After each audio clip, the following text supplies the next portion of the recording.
Welcome to part 3 of money management and financial wellness. Today, we're going to be talking about saving habits and financial goals. So, now we're going to build on what you already know. You've come a long way. In part 1 of this module, we worked on the needs versus wants skill and how to tell the difference between a need and a want. Part 2 gave you a budget. And now is part 3. And that's about the line in the budget that changes your future: savings. Why does having a savings account matter, anyways? Savings is not about being rich, it's about being ready. The number in your account is far less important than the fact that you've started at all. A small cushion changes everything. Even a modest savings cushion turns an emergency into an inconvenience instead of a crisis that wipes you out. The habit is the win. Saving $5 builds the same muscle as saving 50. Consistency is the skill. The amount is just the practice. So when you're saving, you have options. Options are what turn a hard situation into one that you can actually handle. It's about readiness, not wealth. So, a strategy to help build your savings is to pay yourself first. Don't wait to save whatever's left over, because usually nothing is left over. The single most powerful shift you can make is treating savings like a bill you owe yourself. So set it aside first. The moment you get paid, move your savings amount before anything else gets spent. Even a few dollars counts. Treat it like a bill. You wouldn't skip your rent payment or your car payment, so don't skip your savings payment. Give your savings that same non negotiable status that you give the most important bill that you pay. Also, automate it if you can. A small automatic transfer before you have the chance to spend is what makes saving actually happen week after week. So, I would like for you to have a couple of goals when it comes to your savings account. And the first goal that we're going to focus on is an emergency fund. Your very first savings goal is not a vacation, it's not a luxury, it is a small emergency fund. It's money set aside only for true surprises. It's kept separate and untouched until you really, really need it. And what an emergency fund typically covers is a flat tire, a missed shift, maybe you had a sick kid and you weren't able to go to work, a medical bill. These are things that used to knock you off your feet, but now they don't have to. And a starter goal is enough. Okay, a few $100s is a realistic, powerful first target. You don't need to save thousands and, just have this astronomical amount of money that you're working towards. Safety is the purpose of your emergency fund. Okay, even if it's a small emergency fund, it changes how secure you feel day to day. And that feeling is real and it's worth building towards. So, savings can be kind of hard not to touch, especially if you see it and you know it's there, you want to spend it. Willpower alone is not a reliable savings strategy. The most effective way to protect your savings is to put distance between it and your everyday spending money. So, couple of things that you can do here. Open a separate account. Keep your savings in a completely different account from your checking or spending money, because physical separation is a proven barrier that will help you save. If it's out of sight, it's out of mind. When you can't easily see the balance next to your everyday cash, you are far less tempted to dip into it for non emergencies. Also, friction protects you. Even a small inconvenience like logging into a different app is often enough to stop an impulsive spend before it happens. So, make your savings hard to touch for your protection. Another thing that is truly helpful is consistency. You don't need a big paycheck to build savings. You just need a steady habit.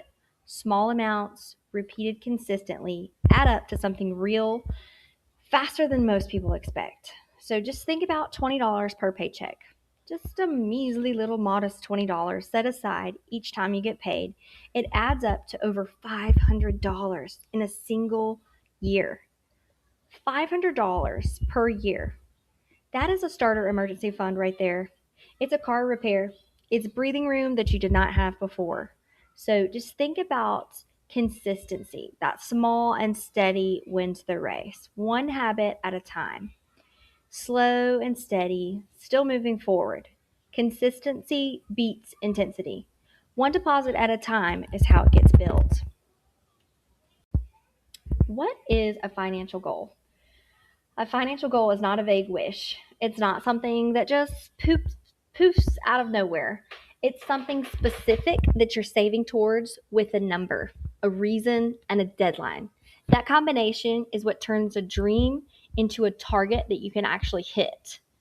When you say, I wish I had more money, or I wish I could save more money, that rarely turns into an action.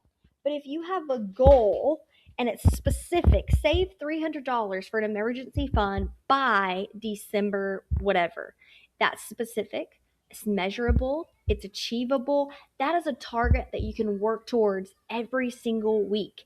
And you've got a deadline. You said by December or by whatever date. Always giving yourself a deadline is a good rule of thumb, because then it allows you this amount of time and it kind of puts urgency and pressure on whatever your goal is. A way to stay motivated when you are saving money is name what you're saving for. Goals feel real when they have a purpose behind them.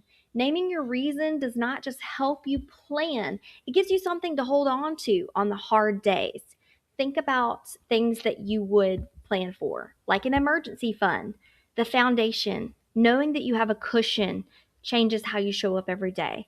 What about a reliable car? Getting to work without worry, transportation that doesn't strand you, or first month's rent, the deposit that gets you into a stable place of your own. Also, your kids, your people, your reason is your fuel. On a hard day, it's what keeps you from spending the cushion. So make sure that you are naming what you're saving for. Not every goal is the same distance away. Okay, so you need to plan. You are going to break your goals into time horizons that help you focus on energy and celebrate wins along the way without losing sight of the bigger picture. Okay, you're going to have short term, like this month or two. That's a small emergency fund. That's catching up on a bill. These are the wins that give you immediate breathing room and prove to yourself that you can do this. You have medium term, like this year, a bigger cushion, a car repair fund, a security deposit, goals that require patience but are absolutely within reach when you save consistently. And then there's your long term, which is beyond a year. So moving to a better situation, a vehicle, a fresh start, whatever it is for you. And we're going to build on these fully in module 7, but just for now, just know that, having that long-term planning is a crucial, important part of budgeting, money management, and just setting financial goals in general. Financial wellness includes resilience and protecting your progress. Progress is not a straight line, okay? Life happens. Life is messy and dicey sometimes. What matters is how you respond and knowing in advance that setbacks are a part of the process, not the end of it. So, there are 3 things to keep in mind when you are on this money management and financial wellness journey and setting these goals for yourself. Celebrate the small wins.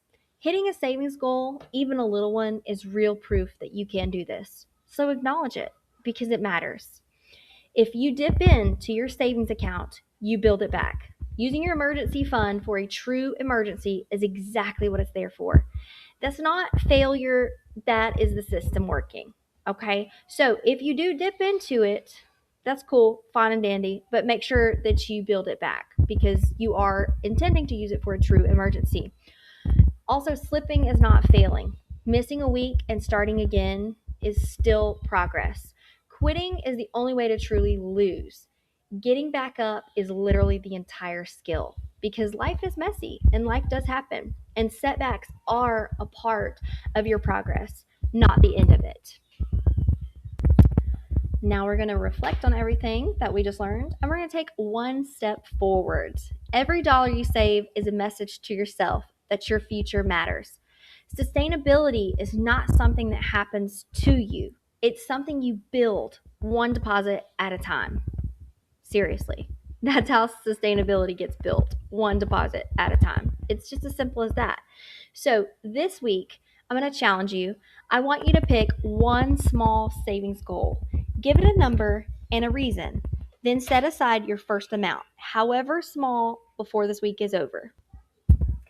Remember, you don't need a perfect plan or a big paycheck. You need one decision made today and then made again tomorrow. That's it.